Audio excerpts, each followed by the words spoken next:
Tonight, 1 year on, how safe is the state from another total power blackout? And silver for a Silver City girl. A Broken Hill export scores a medal at the Invictus Games. This is Southern Cross News with Fraser Goldsworthy. Good evening. First tonight, the current on-the-run service station in Kadena is set for a massive makeover after a backlash from locals to move the facility to a new site.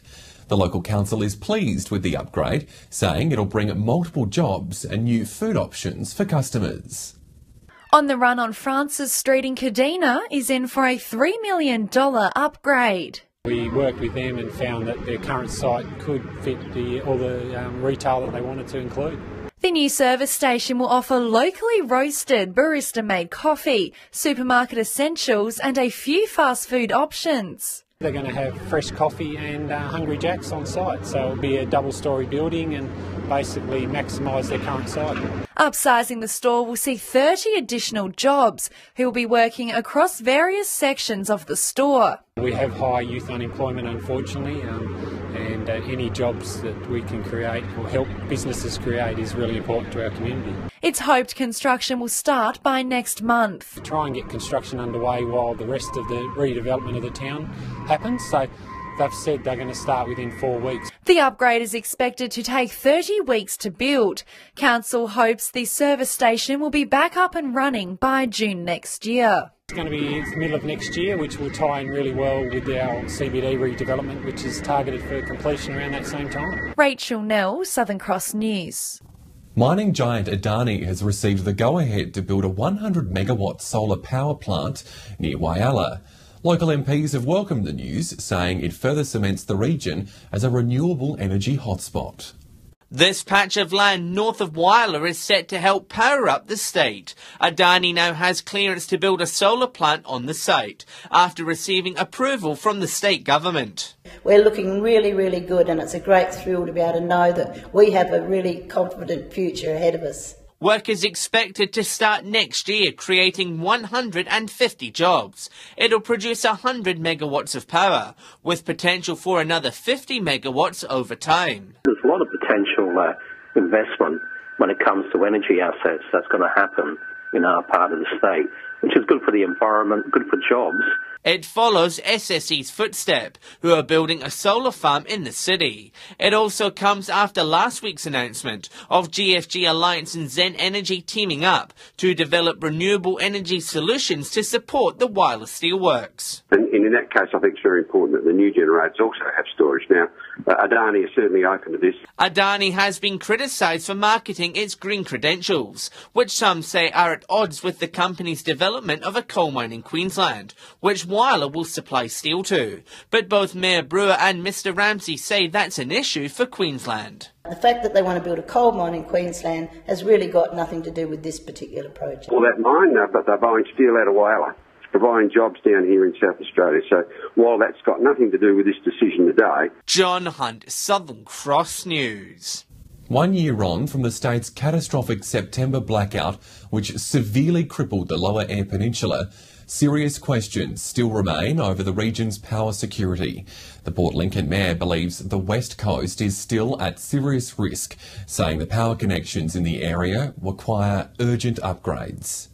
As the clouds rolled in and darkness descended on the region, no one could predict what would happen next. For nearly 4 days, Port Lincoln remained in the dark, with no power to homes or businesses. ATMs were out of order, the fuel supply was dire, and supermarkets tossed out truckloads of stock. But nearly a year on, the security of Port Lincoln's power future is still up in the air. We have a fragile electricity supply. We know that there are some potential remedies. Just who's going to pay for those and what shape they're going to take is still up for discussion. One of those discussions will soon be with generator suppliers. The council is deciding if they'll renew contracts or if it's time to flick the switch. Alternative arrangements need to be put in place, either an extension of those contracts or something new and something different. It's not just the generators the Mayor is concerned about. The Mayor says power lines stretching up the west coast are still at risk. There needs to be work done on the lines or supplementary power put at the end of those lines. The state government maintains there is a plan for a secure future though. It says it's committed to a $500 million strategy to create and store its own energy supply, and the council is continuing to work alongside it to find solutions so the community won't be left in the dark again. How do we refine the networks to make sure that we have a reliable power supply? Jason Kemp, Southern Cross News. Well, Memorial Park in Port Pirie was filled with food, rides and lots of family fun today as the annual Smelters Picnic kicked off at its new location. Organisers are thrilled at today's turnout, which they're putting down to the warmer weather. The tradition lives on. It's a beautiful day. We're very lucky. The weather's turned out beautifully. We're happy to have the crowd that we're getting. As you can see, there's heaps of people here. For the first time in the picnic's 114-year history, all rides, food stalls and entertainment were based at one location. 80 stalls showcasing local products filled Memorial Park and lined the footpath of Memorial Drive. They're extremely happy with the way it's set up. Today's 28-degree heat had revellers keeping cool. Usually averages around about 10 on a fine day like this. I'd expect around that sort of number. There was fun for everyone, performances from the local cheer squad as well as live music, competitions, rides for the thrill seekers and face painting for the little ones. It's a great day out for everyone. Nice family day. Everything's, happening. It's a great atmosphere and yeah, we love it. Rachel Nell, Southern Cross News. Still to come in tonight's local news, the artistic touch to grace Tumby Bay's silos. All the details next.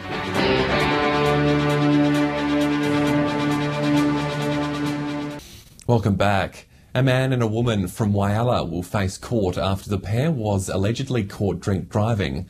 About 2:30 this morning, police stopped two cars which appeared to be following each other on the corner of Searle Street and McLennan Avenue. The man allegedly blew .199, nearly 4 times the legal limit, while the woman allegedly recorded .143. Both of their cars have been impounded. It was also revealed the woman didn't hold a driver's licence. A support service on the AP is preparing for Port Lincoln's annual Mental Health Week. The event aims to break down the stigma while raising the importance of discussing mental health within a regional community.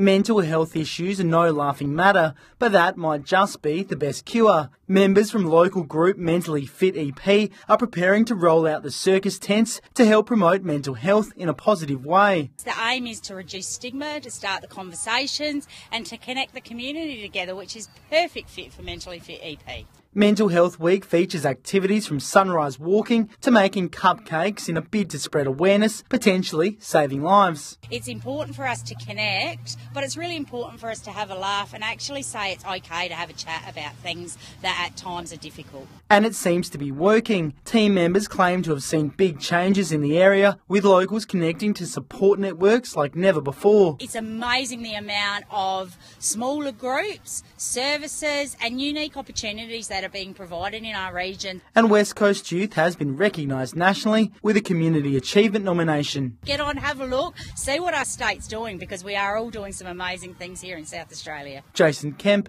Southern Cross News. Tumby Bay's grain silos will be next to be graced with a mural. The project is expected to cost about $80,000, but organisers say it'll give a major boost to the local economy. Success from artworks in Canalpin in the state's southeast and Kimber on the Eyre Peninsula has seen hundreds of tourists flock to the regions to catch a glimpse. Today's announcement comes amid calls for the state government to support a silo art trail across the state. Hundreds of sheep shearers will converge on Broken Hill this weekend for a big reunion. Organisers say they can't wait for the participants to get into the swing of competitions and share some memorabilia as well. Shearers young and old will have the chance to swap stories and show off their skills at this weekend's Shearing Competition Federation reunion. We hope it goes off really well for our sake and for Broken Hill's sake. Champion shearers, pressers, cooks and roustabouts from all across the country will be in attendance. It kicks off Friday night with a special dinner at the Musicians Club. I think they're going to cut it off around about 200, but that's for the dinner. But I'd be probably expecting a crowd to come in off the street with our people around about 400 or 500. There will be 4 competitions held Saturday morning and they'll get underway at 9 o'clock. Cameron Griffiths helped organise the first reunion 3 years ago, and today he unveiled the silverware which is up for grabs. The shearers will be competing for the silver belt buckles, which we had at their first reunion. They're fully imported from Montana in America, made of sterling silver. And it's not just for shearers. Locals are encouraged to come down and get in on the fun and watch the demonstrations and enjoy the weekend. The whole team's pumped up and we're ready to deliver a great tourist attraction for Broken Hill. So we're really looking forward to showcasing Broken Hill and hosting the shearers. The reunion will be held in the Musicians Club car park. New South Victoria, Tasmania, South Australia and also Western Australia will be represented. Patrick Reinke, Southern Cross News. Stay with us when we return after the break. Doing the town proud. The local woman earning silver at the Invictus Games. Her story is next.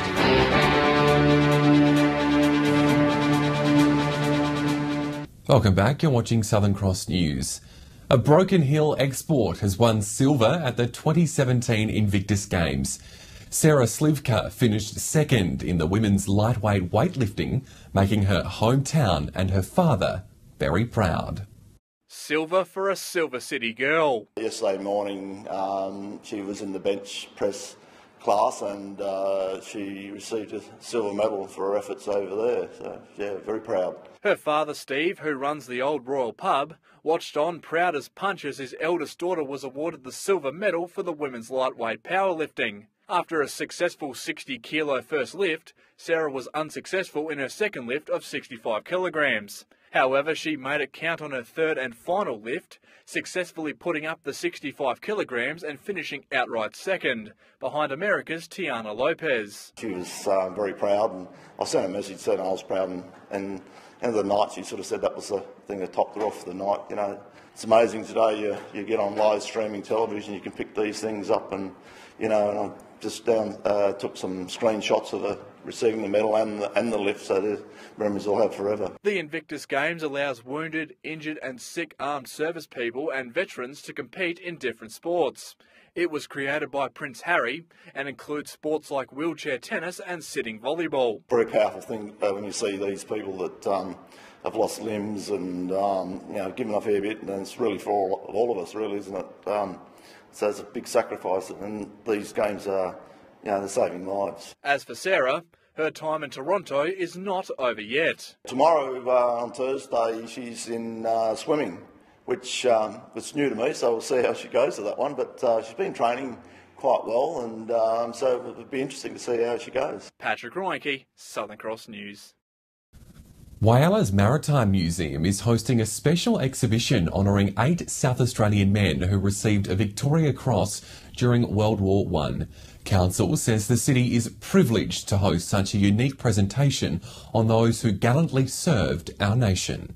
These men may be long gone, but their tales of courage will never be forgotten. 8 South Australians were presented the highest regarded award, the Victoria Cross, for bravery during World War I, and now their honourable stories are being told at the Whyala Maritime Museum. So it's really a privilege that we here at the Whyala Maritime Museum have been able to host this travelling exhibition and really give these men the recognition. Created in 1856, the VC is awarded for gallantry in the face of the enemy. The prestigious award is presented for valour in the armed forces and is the most sought-after medal by collectors. A lot of them come from very different backgrounds, but they ended up in the same spot, and they've obviously demonstrated a huge amount of bravery. The display features a number of panels explaining the actions which earned them the award, along with replicas of the medal. Ms. Edwards says the stories paint both a heroic and sometimes tragic picture. all soldiers during that time definitely have to put themselves aside and think of what they're representing. The exhibit is on display until the end of October. John Hunt, Southern Cross News. Change of pace now. Time for this week's Fuel Watch. A look at how things are shaping up at the Bowser. It hasn't been a good week by the looks of things, with many prices heading north. Here's Patrick. As September draws to a close, it brings a spike in the region's fuel prices. If you're heading away for school holidays, it'll pay to shop around. Starting with unleaded, and Port Lincoln and Whyalla are the first two to see movement, but they're both holding steady on $1.25. Port Augusta has gone against the trend and has started to tick down. The same can't be said for Port Pirie and Kadena though. Both have jumped by almost 2 cents. Good times in Broken Hill at the moment. The Silver City continues to see a decline and is now also on $1.25. After shooting back up to $1.38, Adelaide is back on the way down. The price around $1.31. To diesel now, and Port Lincoln has had a rough week. A 4-cent spike puts the price up to $1.27, a cent higher than Whyalla. Port Augusta continues to stay green and is now hovering around the $1.24 price range. Port Pirie is back up to $1.25, while Kadena sits steady on $1.24. Bad news for Broken Hill. The prices are on the way back up and sitting on $1.31. It's a different story in Adelaide though. Diesel was only $1.19. Now remember, these prices are the regional averages and they do not reflect any one particular outlet. If you happen to find a spot that does sell unleaded or diesel for cheaper, let us know on our Facebook page. Stay with us after the break, a check of the local weather, and there were some clear skies in some areas today, Nicole. Yes, that's right, Fraser. Another lovely day down by the water, as you can see from this shot in Port Pirie. I'll have all the details next.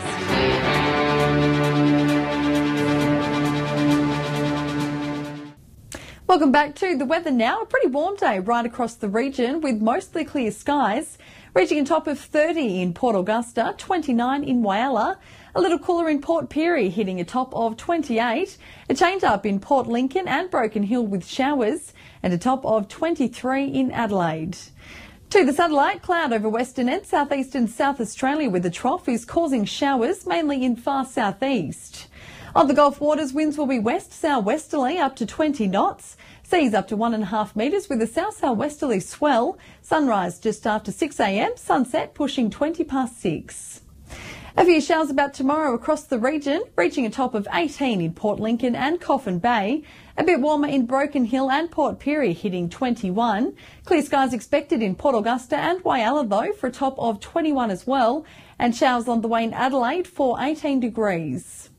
Pretty much the same over the next few days in Port Lincoln, showers on the way, clearing up in Cleve from Friday reaching 20 degrees and kicking off the weekend in Woodena with a top of 21. A sunny few days in Whyalla, but still a bit cooler though for a top of 21 degrees. Similar conditions expected in Port Augusta, reaching 25 to wrap up the working week, and showers will be clearing in Kadena for a sunny weekend. And in Port Pirie, mostly fine to finish off the week, heading for 20 degrees over the weekend. The sun will be appearing in Clare on Sunday after a few days of showers, and a bit of a milder weekend in Broken Hill with a maximum of 22 on Sunday. So the odd shower about, otherwise a pretty good weekend on the way. Very nice. Thanks, Nicole. And that's Southern Cross News this Wednesday. I'll be back with some updates later, but until then, enjoy your evening. Good night.